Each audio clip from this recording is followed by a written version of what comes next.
মারতে মারতে ওদের চামড়া তুলে দাও। মারেন মেম সাহেব, এই কামলার বাচ্চা করে মারতে মারতে মাইরা ফেলান। কি ব্যাপার আব্বা, তুমি তোমার এই অবস্থা কেন? কি কি হয়েছে তোমার? তোমার এনে বাইরে দিয়েছে কেন? কি করছো তুমি? বাপ তুই এখানে আর তোর কে? আমি তো ঢাকা থেকে একটু মাত্র বাড়িতে এলাম। আমার বলো তুমি বাড়িতে তুমি কাজ করতে চেয়ারম্যান বাড়িতে এসো, কিন্তু তোমার এমনি বাইরে দিয়েছে কেন? তুমি কি করছো আব্বা?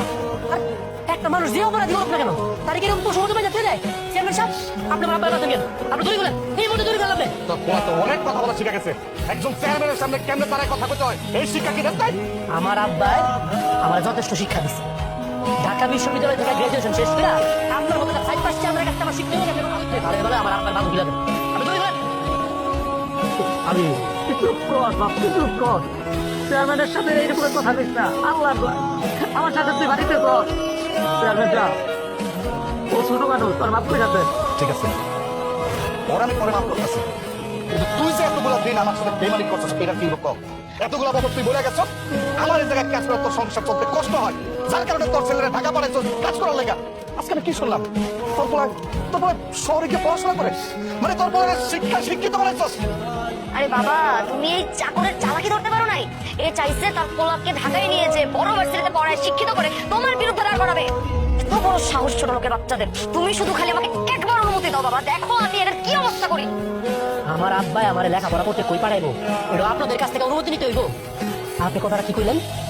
আপনার বাপে আপনার অনুমতি দিলে আপনি আমার শিক্ষা দিবেন? আপনি একটা বিষয় ভালো করে বুঝালো, আমি কিন্তু গ্রামের আদর্শ দিলাম। আমার সাথে আপনি লাগতে আসছেন না। আমার সাথে লাগতে আসলে আপনি কিন্তু একদম ধ্বংস হয়ে যাবেন। দরকার লাগলে আমি আপনাদের বিরুদ্ধে আইনের ব্যবস্থা নিব। আমি তুই এইভাবে কথা কইস না, আল্লাহর দোহাই লাগে। চেয়ারম্যান সাহেব, ওরা আপনি মাফ করে যাবেন। ও পোলাপান মানুষ কিছু বুঝতে পারে নাই। আমি বাড়িতে নিয়ে ওর সব বুঝাই দেবো। আর আপনার সাথে যে ব্যবহার করতে মোটেও ঠিক করে নাই। আমি ওর পক্ষ হইয়া আপনার কাছে মাপ চাইতে, আপনি মাফ করে দেন।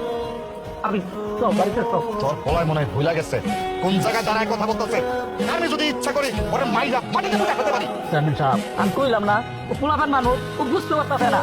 আমি এখন এই মুহূর্তে এইখান থেকে ওরে বাড়িতে নিয়ে চলছি। আব্বা আমি বুঝতে পারতাছি না তুমি তো ভয় পাই কথা বলতেছো কেন?